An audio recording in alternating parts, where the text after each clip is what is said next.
Hello, and welcome to episode 129 of the Elevate Your Running podcast. I am so excited to be here this week because this is a really special week for me every single year for the last 5 years. And it's such a great reminder this week, the first week of July. It's always such a great reminder to take chances, to play big, to go after what you want, whether that's a very small baby step forward every single day, or maybe it's one big leap like I did 5 years ago. Either way, any direction, any way that you go, as long as you're moving forward, um, you're bettering yourself. You're going towards that goal. So today's conversation, I think, is going to be really cool. It's going to be a little bit different. Maybe go back to a little bit of the OG episodes where I really love embracing how running impacts our life and vice versa, because they're so interchangeable. If you're open to hearing and seeing how they kind of interact together and how they benefit each other. So today's conversation is going to be awesome. It's also the 4th of July, so I had to make a little spin on the title. So today's episode is all about the number one thing you can add to your training to ignite a spark. And there's one thing in particular that really stood out to me that I thought, yes, if there was one thing that we could do as runners, as humans in our life, and just add that component, we are going to be so much stronger for it. And it's just going to make chaos and create a lot of growth and a lot of change. So I'm going to talk about that here shortly. But first, I want to share Melissa's elevated moment, which is having supported friends and teammates in her corner, high-fiving and cheering her on last week, which is so exciting for Melissa. And I think anyone can relate who is a human, but maybe you're in a season of racing and you have teammates, you have your community, you have your friends, your family out there cheering you on. There's really no other, it's such a good feeling, right? Like I remember when I ran the Chicago Marathon, my parents were there, which was a really big deal because my parents don't usually come to any of my races, even if they're like local Michigan races. But they came to the Chicago Marathon, which was great. And I had athletes that I coached at the time. I had friends. I knew a bunch of people from Colorado that were in the crowds, and it made that race so much fun. It felt like I was seeing people like every 5K. And it also creates just this beautiful, you feel relaxed, you feel happy, you feel joyful. And I think anytime we can run like that, it's also going to produce a pretty darn good result because of that. And hey, if you are having a tough day out there, it's going to make things feel better. So I love Melissa's elevated moment. She's just getting back into racing and really training. She had an unfortunate ankle incident in December that sidelined her for most of the winter, and she wasn't able to run Boston, but she's coming back strong. She's training really well. She's feeling really good. She is doing all the recovery to get to where she wants to go through the streets of Chicago this fall, which is going to be so exciting for her. And my elevated moment of the week is going to be on Sunday. I hosted and took a climbing class at a place called Transform, Colorado. They have locations in Denver and Boulder. And this isn't like a rock climbing or a wall climbing class. This is think about Barry's has like that red room. Maybe you've heard of Barry's. They have like the red room where all the lights are red, or like Orange Theory, all the lights are orange. I just had the biggest smile on my face when I walked into this room because the room was pink, and I love pink. Pink is my favorite color. Pink is for PRs. It's also part of the Elevate branding. So when I walked in, I was just like, okay, this 30-minute class is gonna be amazing. And we were on like a stair stepping machine, but there was also like an upper body arm movement with it as well. And it was an interval style class, and we climbed to the beat of the music, which is also incredibly fun. And I offered this out to my local Denver team first. Now, I totally get it's kind of on the cusp of a holiday weekend, right? We're in the midst of 4th of July week. And I'm a big believer that after talking to some people yesterday, it's either going to be a week where you're not very productive or you're going to be like overwhelmingly busy, right? Because of the short week and all the things that kind of come with it. And a lot of people are traveling, right? So I didn't get really the response I was hoping for in terms of RSVPs for the room, which always makes me feel a little bit sad in that area of like, oh, okay, this didn't land like I thought it would. But I was able to ask other like friends on Instagram, my teammates, other runners in Boulder to come in and have fun with us. So it was a ton of fun. It was incredibly hard. And yet, the endurance absolutely shined. So anyone in that room, I was looking around during class, like anyone who was like consistently running did a great job. It was still tough, but it was something that we could do. And I thought to myself, like, after class, there's a local, like we have a local WhatsApp channel. And I thought after class, like, wow, I wonder what the holdup was on getting people into this class, because I see this class as something different, as something fun, and getting uncomfortable.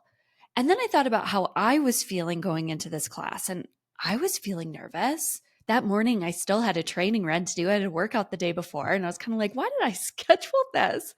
But I also know that like with my schedule, I just kind of have to flow with things and get things on the calendar, because otherwise it's there's always going to be something that comes up, particularly with my training, that I'll make an excuse for. So like, just got to get this done. It will be fine. But I was feeling a little bit nervous. I was feeling a little bit anxious before the class. And I think, well, maybe if I was feeling this way, I wonder how many other people were feeling this way. Because here I am, I'm the one hosting the class. I am the coach. I am the one that I think a lot of people, there's always different expectations when you are a coach and you're a leader. And if I'm feeling that way, how many other people are feeling that way, right? So I posed a question in the WhatsApp channel. I shared a lot of photos and videos and explained how much fun we had. And I explained the benefits of the class again. And I asked a few prompting journal prompt questions of like, if you weren't traveling, which a lot of the team actually was traveling, or just getting back from heavy travel, and you don't have family in town, what was holding you back, right? A few of the girls that came into class who I do coach asked, do you still want me to run? Can I supplement this for my run? Like, how do you kind of see this working? And of course, everyone's so different. So like one girl did run before class, and one girl didn't. And that was great, right? But I thought it was a good question to ask. And I really hope the people that didn't come really take a few minutes to get into that space of the why. And, if the initial comment is, I didn't have time, which was my reason. Like that morning, I was like, why am I doing this? I have so much on my plate today, which is like every day. I think as a business owner, I'm trying to like release that feeling, because it is an everyday feeling when you run your own business, let alone coaching dozens of people on top of it. There's always a lot going on, and the to-do list never is short. And as soon as I cross one thing off, two things get added, but it's all like a lot of fun. So it is what it is, right?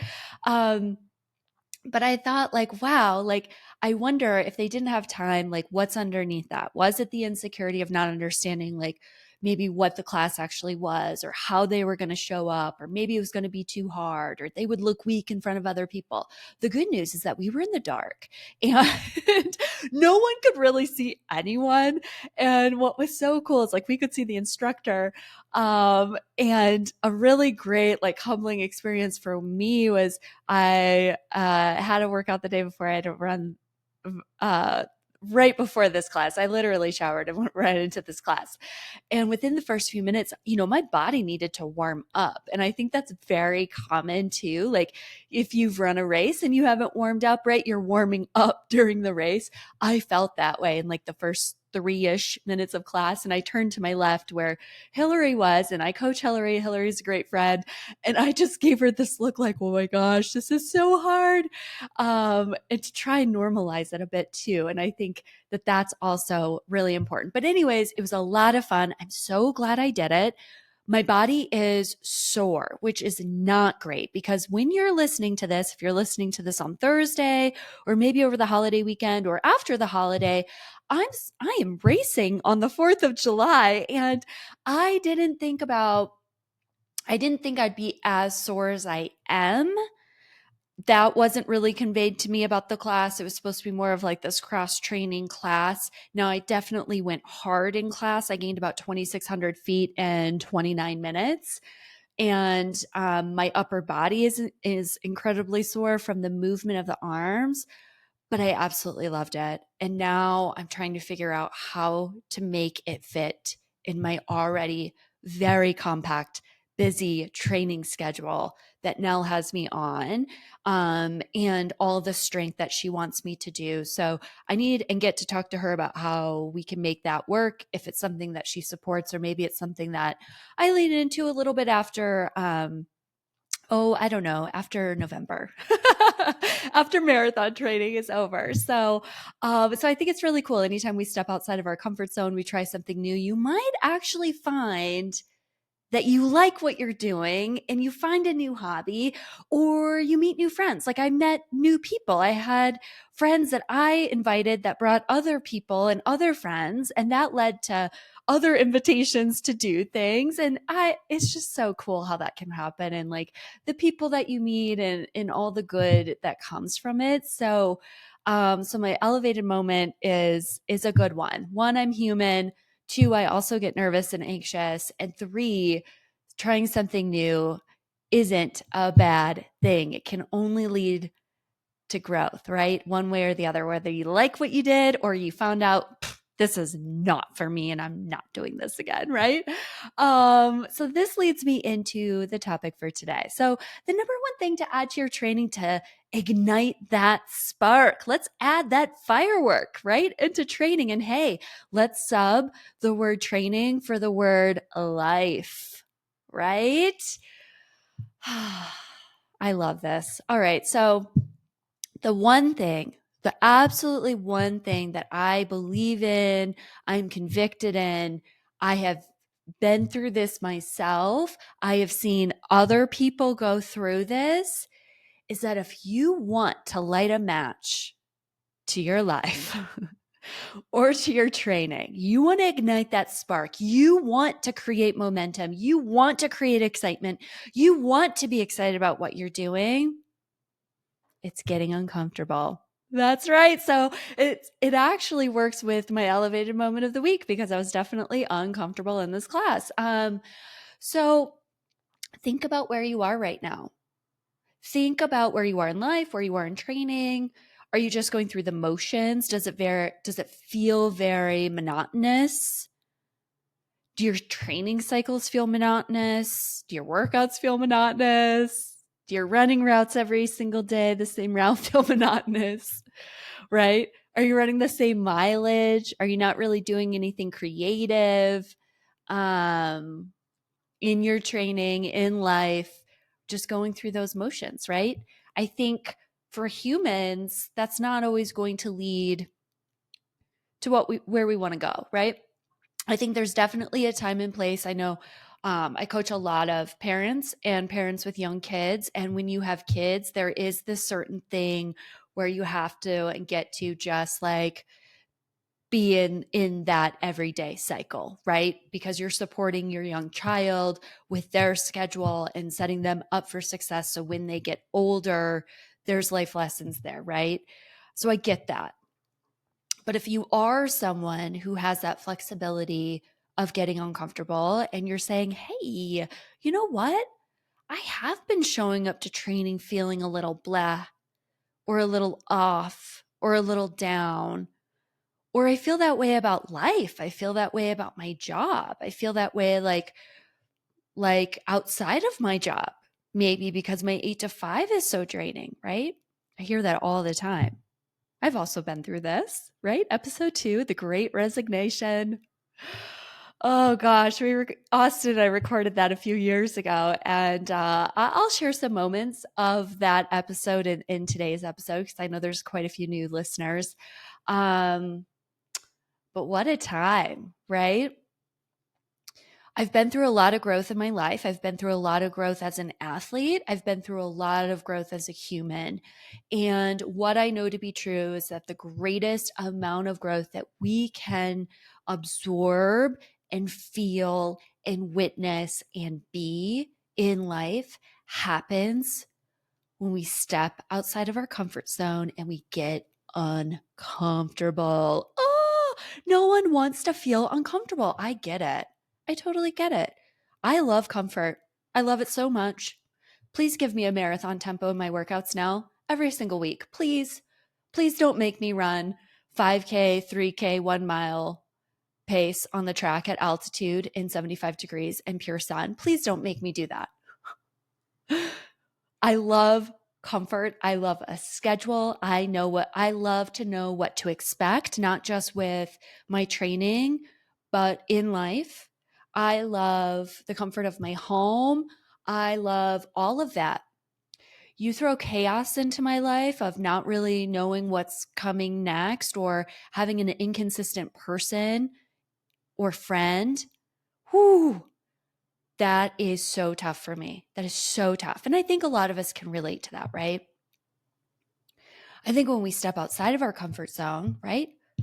Doing those fast workouts on the track, or maybe your uncomfortable piece to training is that tempo run, which I know exists. We all have different strengths, right?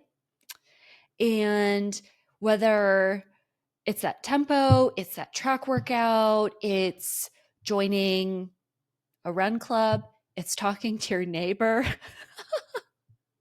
which is ironically something I have a very hard time with.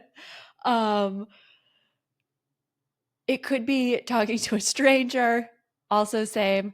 It could be joining an in-person run club or an in-person workout team.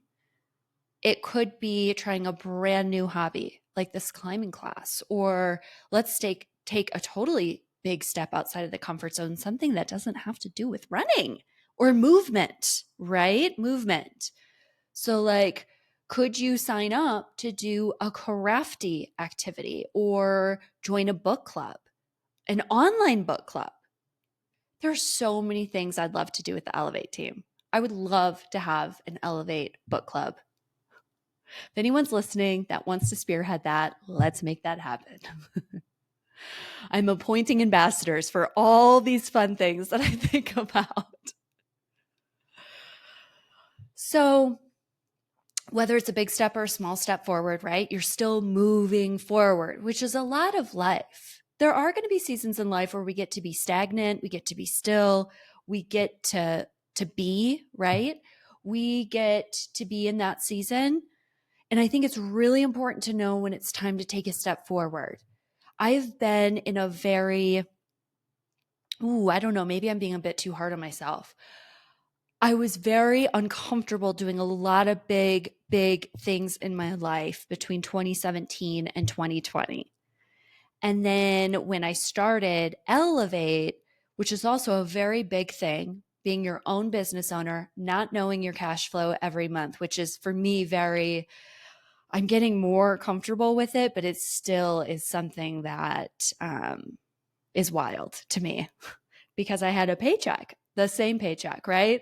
Every 2 weeks for years, over a decade, like 14, 15 years, even before that. So anyways, it could be something like taking that big leap, taking that small leap. I lost my train of thought. So I was talking about 2020 and Elevate and creating your business, growing a business, also uncomfortable. I would call that in a different way. changing coaches 2 years ago, a very big step forward, because I'd worked with Nell years before for my first marathon. And then the pandemic hit, and I ended up working with a different coach that had reached out to me. He was more proactive. And I was in a place in my life that I didn't have a coach. Obviously, there was no races going on, but I quickly realized, like after the first day, how much I really needed that. That is something that I love so much. I love that schedule. I love it. I love it so much. Please tell me what to do and I'll just do it. I'm not going to ask questions. I'm just going to do it. That's how I show up to now. Just do it. Except those track workouts. And then I'm like, I don't know if I can do this, right? Isn't that interesting?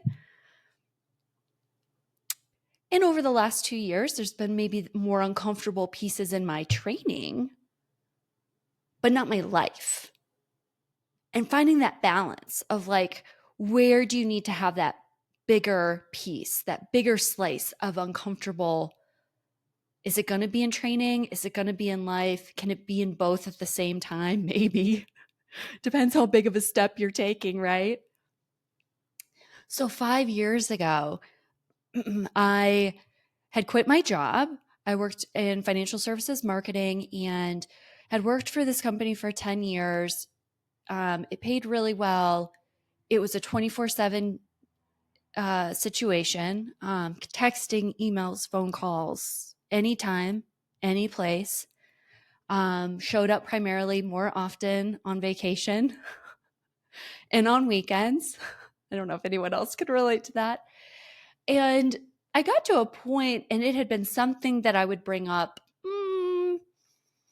every 3, 4, 5, 6 months, something like that, of wanting a change, wanting to do something different. I remember I first thought about 5 years before I actually did this, I'm like, it'd be really cool to be a cycle bar instructor.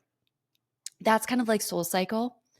And it's interesting to kind of see how that was like the first thing I had when I started to think outside of working in corporate America, or how could I do both, right? Which I didn't feel like I could do both. I felt like there wasn't that balance. It felt like anytime I tried to do something outside of work and I would reveal that to work people or my boss, it was almost like there was a more of a hold on me to work harder. I don't know if anyone can relate to that. It was almost like, no, you can't go do that. I need you here. Kind of a control thing, right? I ended up auditioning to be a cycle bar instructor. That's the spring of 2019. I met a great friend out of it. I did not get that position. I got all the way through the last round and I was way too excited on the microphone, was the feedback. Can you believe that? I think I was. I know I was. And that good friend that I met in that class led me to do something that created Elevate, which is very cool.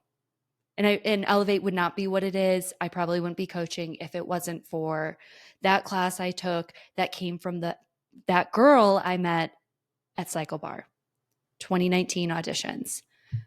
We biked next to each other. Her name's Liz. She's fabulous. All right.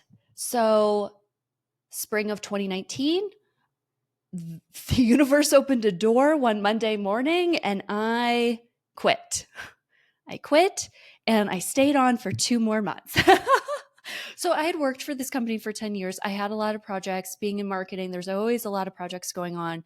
And I really wanted to see some of them through. And I think that just shows my character. You know, I wasn't going to leave them high and dry. I really wanted to see some things all the way complete. And, you know, it's not like I had anything to do anyways, right? I just wanted that freedom. There was a huge shift that had happened once I resigned, very similar to the energy I have now. Very light, free, happy, smiley, bubbly, high energy, that sort of thing. Over that summer, I went to a running camp in North Carolina. It's a Zap running camp. I think they still have them. And from that camp Carrie Toffelson was there, and she's an Olympic runner. She's amazing. She's from Minnesota. She also has a podcast. And when I got back from that camp, I drove the next morning to Telluride, Colorado, 7 hours away, and it was 4th of July week. See how this is all coming together? On that drive to Telluride, I listened to Carrie's podcast all about running. She had a running podcast, and the very first episode I listened to was her most recent episode, which was interviewing Nell Rojas, who had just won Grandma's Marathon. And she was an up and coming runner. Second marathon, won it. I think she ran a low 2:30. Wow. I was listening to this. I'm like, this lady sounds like a badass. And she's in Boulder. This is incredible. I just decided to run a marathon at Run Camp. I need a coach because I want to Boston qualify. I need someone to tell me what to do to get a BQ.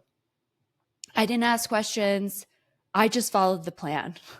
I think it was about 2 weeks before CIM where I asked her, like, I think I should be eating more because I'm really hungry. Like, I was just so like, I just need to follow the plan.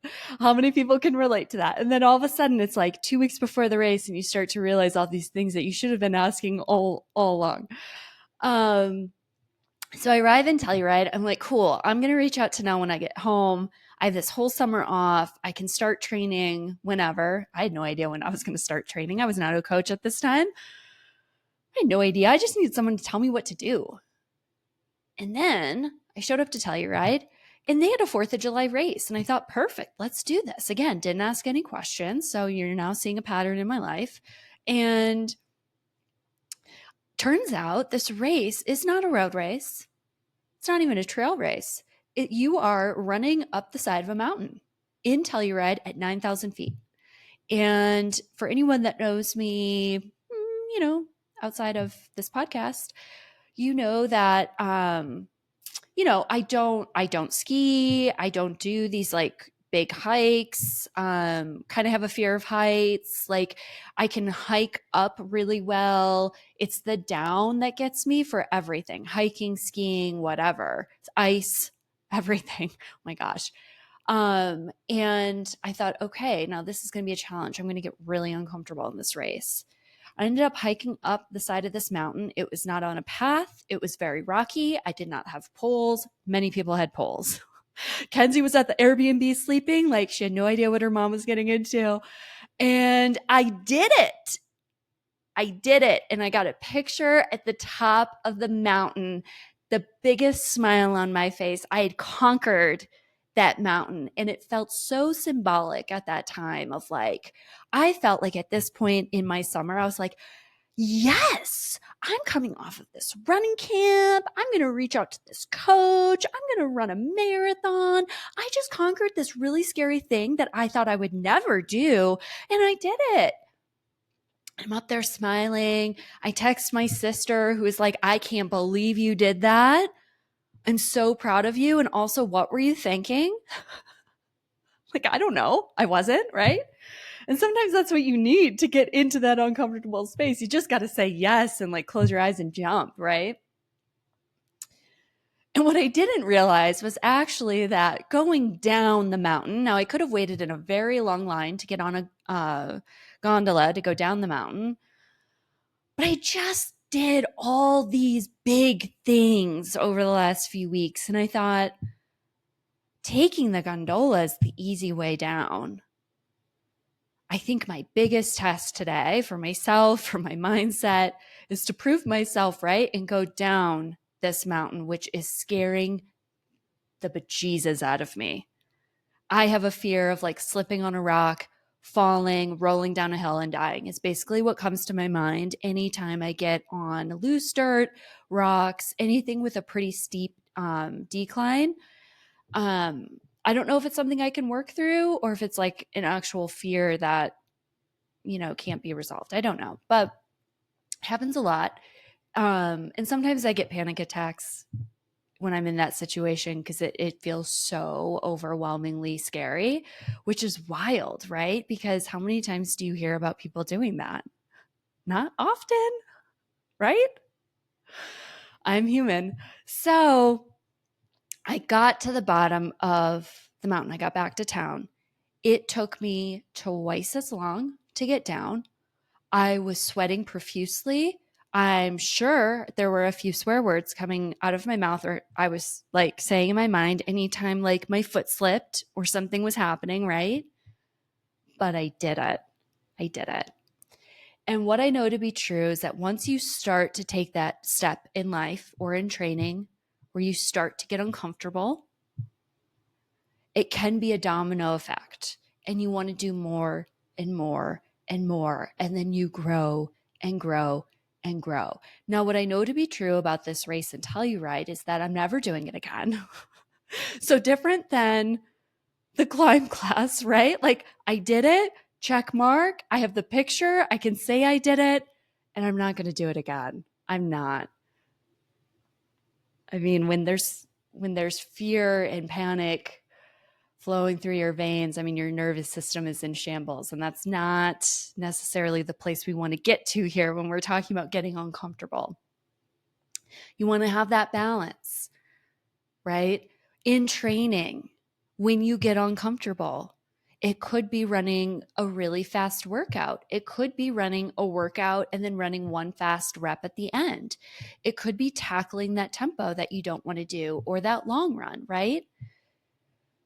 And once you prove yourself right, you want more and more and more. I DNF'd my first track workout last week. That was fun. I didn't actually pull the plug. Nell pulled the plug on me. And it was a very hard workout. There were a few other girls that had it. They completed it. They said it was the hardest thing they've ever done. On paper, it didn't look that hard. I went into it thinking I'll be fine. But it was hot, which is my limiting factor sometimes.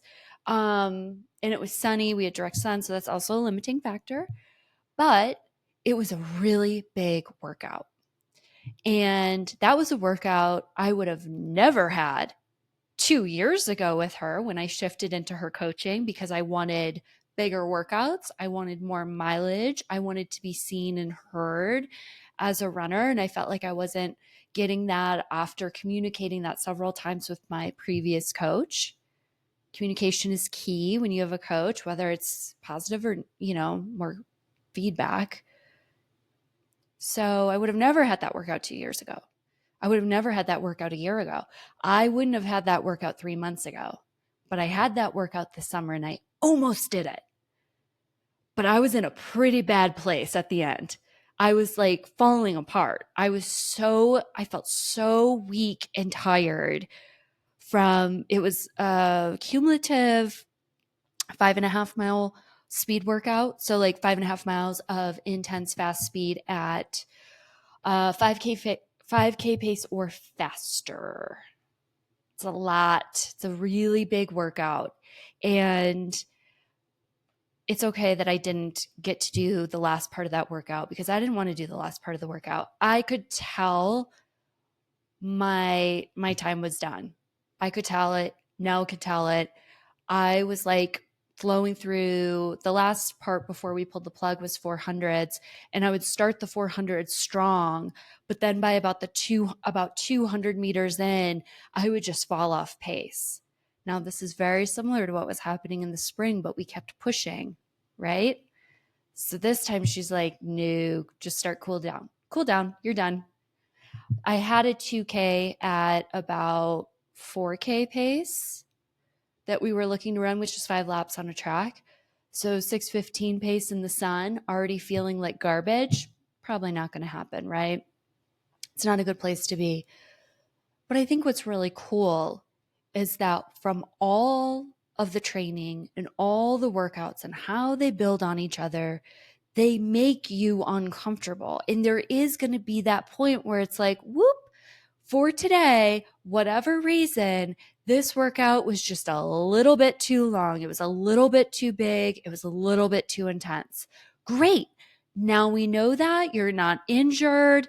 You didn't blow through your nervous system. Like, great. Go cool down. You're great. You're good.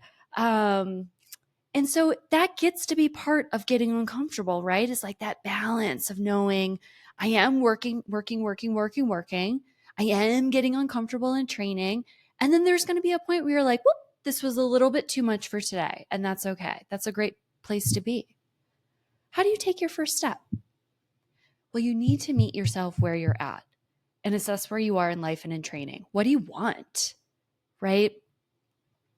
I was in a situation over Zoom in 2020 where I had, maybe I've shared this before, I've had people on the Zoom screen just yelling, like, what do you want? What do you want? What do you want? And when you have that pressure for like 30 seconds, you just start spewing out stuff.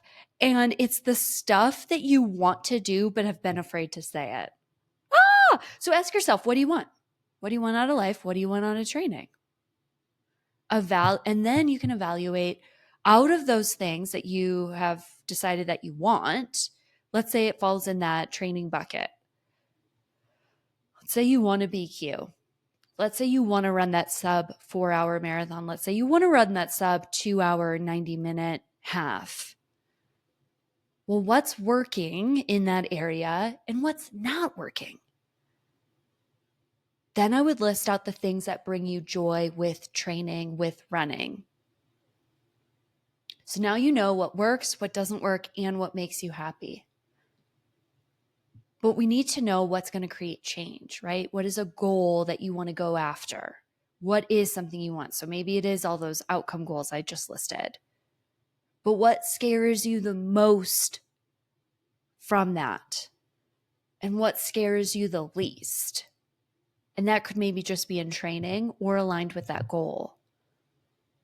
For me, what scared me the most, let's say in training, is like feeling like crap when I'm running an interval, feeling like it's so hard. It's not that big of a deal when you start talking about it out loud, right? So what? That's part of it. That's what we get to do. That is running. That is training, right? I think when you can establish what scares you the most and what scares you the least, we could even talk about life. What scares me the most? Oh, I quit my job and I run out of money and I can't pay my mortgage and I can't pay my bills and I'm homeless. And what scares you the least? Staying exactly where I am unhappy. Okay, well, where can we find balance in that? Right? Where's the balance? What's in the middle? Well, I know that if I quit my job, I've been doing this for 15 years. I'm with a really well-established firm and company, and people in Denver know that if I can survive at this company for 10 years, I must have incredible work ethic.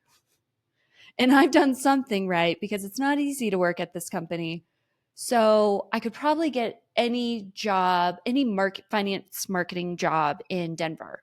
And I have a lot of contacts from this job, and those people can help me. So I could always fall back into something that I was doing, but at a different company before maybe I find out what I really want to do and what scares you the least, right? Or maybe this falls in scaring you the most. You just stay exactly where you are because it is comfortable, right?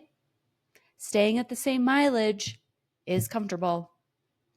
Running the same workouts over and over and over again is comfortable. But it's not going to create change. I see people recycle their workouts all the time. Maybe they've worked with me, maybe they haven't. And I see them just recycling workouts and I think, oh, that's not going to work for very much longer. And it doesn't. You have to create chaos in the body for training. You got to create a different stimulus. And that's kind of the beauty of having and partnering with a coach or having access to someone who can help you with that. Is creating like, what is that for you? Because everyone's different. Ask yourself what makes you sweat a little bit. It's always a good indicator of where you should go. And where do you want to be? Where do you ultimately want to be? Right? I knew I wanted freedom. I knew I wanted flexibility. I knew I wanted to help people. I knew I wanted to create change. in people. I knew I didn't want to have to be chained to this 8 to 5 every single day. You only get certain holidays off sort of mentality.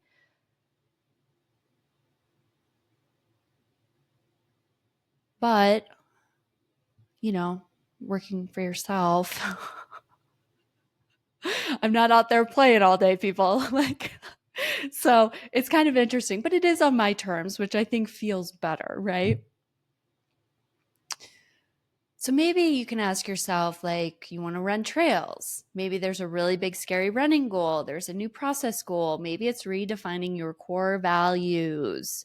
Dr. Laura Pence talked about this on a podcast episode. It was in early May. Let me pull that out. It was in early May that she was on the podcast, and it was such a good episode. And maybe the title doesn't necessarily represent it the best of what we talked about. It's episode 120, How to Preserve a Resilient Mindset After Achieving Your Running Goal. And I'd really say, this was kind of designed right around after all the spring races. If you are having some questions on your core values, your mindset, why you might be feeling burnt out, or what are the signs of being burnt out, we talk about that on this episode. I will be hosting a future episode that is all about how to define your core values as a runner, because that's the foundation, right? Maybe you need to find a new hobby or connect with a community, join a run club, right? I talked about all that earlier. There's so many different things that you can do to create change. I think the most important thing is, if you're unsure of what to do, just try something, right? Try something. I went to the extreme of quitting my job 5 years ago. But then I went to a running camp, which was something different, was something new, put me outside of my comfort zone, but it wasn't that risky, right? I went to Telluride for a week with my dog and ended up signing up for this race and meeting a bunch of new people because of it. That wasn't that scary. Maybe going down the mountain was definitely scary, but it was more of this conquest of something I just did. It was so cool. But just try something. Have some flexibility. Get uncomfortable. That climb class was so not something I thought was going to be cool and would be something that I would want to add to my schedule. I think at this point, it has to be something really awesome for me to say, I want to make time for that, because I have limited time, right? My days are full from the day I wake up to the moment I go to bed. And if there's something else coming into my life at this point, I'm going to have to say no to something else. That's kind of where I am. So what would that be? I don't know. And I think the other most important thing is to keep trying. So maybe something you take this, you get uncomfortable. Maybe you join a run club and you're like, this isn't for me. Okay, I tried something. Now I'm going to go back into my comfort cave. Well, keep trying. Maybe there's another running club or another race or another coach or another career or another I don't know, another hobby that you want to lean into. But if you can be curious and can continue to try something new, maybe you go through a training cycle and you're like, okay, higher mileage didn't work, right? So maybe we keep mileage, we pull mileage back, but we add intensity. That's another way to change things up.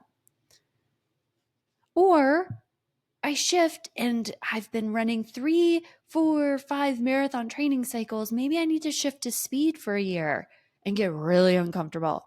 Because when you're training for a marathon and then you shift to 5K work, be prepared.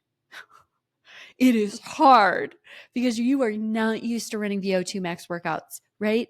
Marathon training, you might have, even half marathon training, you might have some 400s thrown in there to kind of help with speed, make sure that you kind of still have it throughout the training cycle. It will kick in for you at the end of a race with that final kick. But you're not running, repeatedly fast VO2 workouts. I think I shared this last week.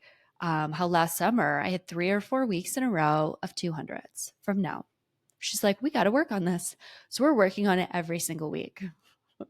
And I got better at it, and I'm much better. And when I say better, I'm stronger, which means faster at 200s than ever before. I'm running my fastest track workouts this summer. It feels really great, especially in summer. And I know it's because I got really uncomfortable in different parts of my training with her.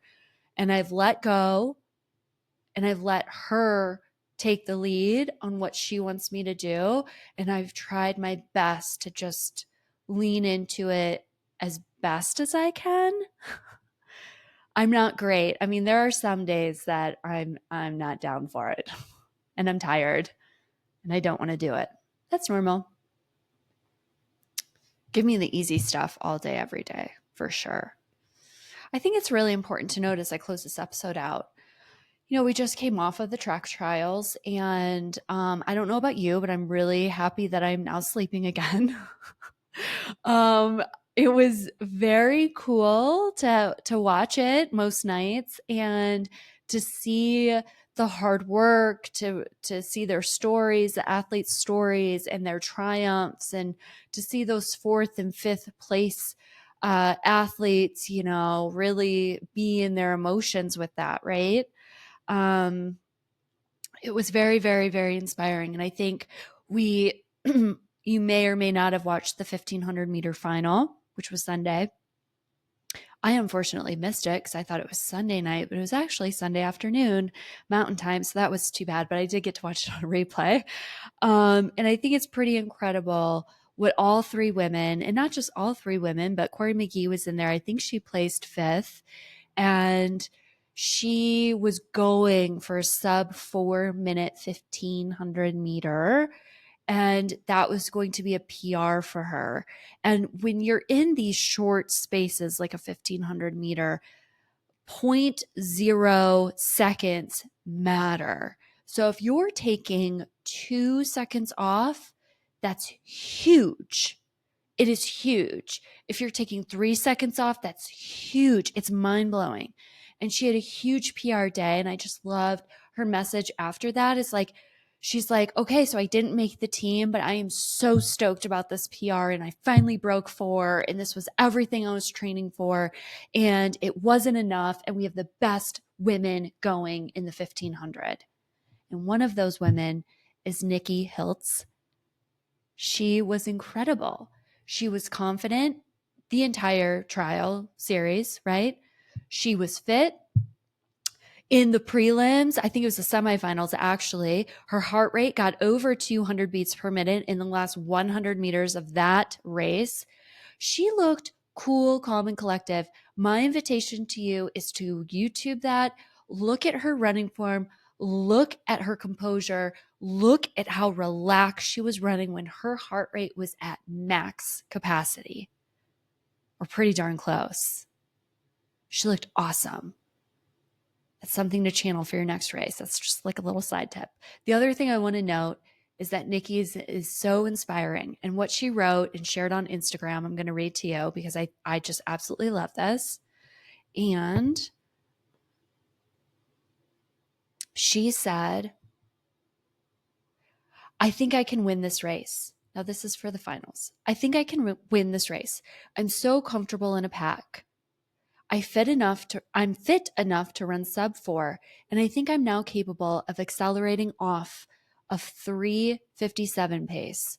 This field is deep, and I know there are multiple athletes who can go sub 4, but I just believe in my gears and my shifting so much.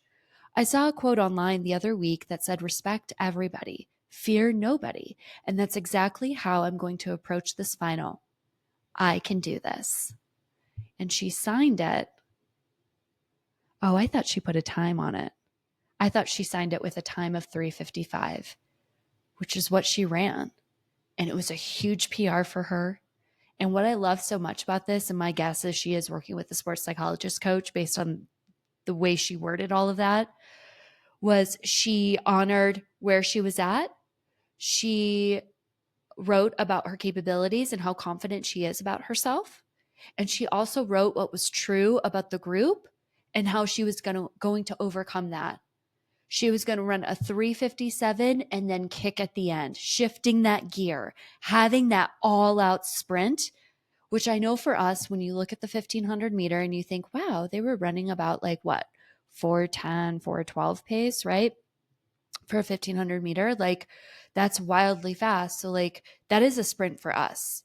It's a very hard effort for them, and they need to have that fifth gear. We've talked about gears on the podcast before, of shifting into that next gear. She needed and knew she could shift into that next gear and go out. She was in third place with 100 meters to go. She ended up cutting off 2 seconds and winning the darn thing, which is incredibly inspiring. I have goosebumps just thinking about it, reading what she wrote and believing in it. When you get uncomfortable, like I know she was in that that semifinal down the straightaway, and probably for most of going into this race and then running this race, she created magic. She got outside of her comfort zone and she made it happen.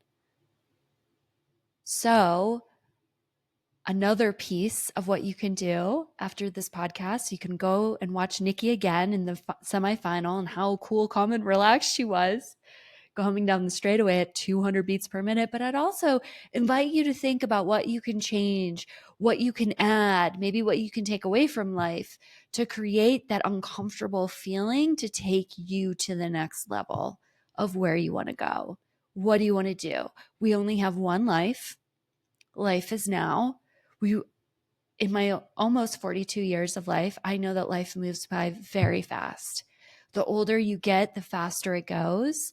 And all of a sudden, and I do this now, I'm like 42. I'm like, what? Where did time go? Everyone's married and has kids, and I'm over here not, like, which is fine. But I think like life just moves quickly, right? You got to be on the train. And where do you want your train to go? Where do you want to up level? How do you want to be? These are all really great questions to ask yourself, journal about. Feel free to share with me through Instagram or through email. You can follow Elevate Your Running on Instagram at Elevate Your Running. And also my personal account is SAYRAH Runs Happy. That's Sarah Runs Happy. And email is Sarah at elevateyourrunning.com. Hopefully that's not too confusing, but I hope you have a beautiful, beautiful weekend. You had a beautiful holiday. You got to spend time with the people who you love and that love you back. And I'll see you next week.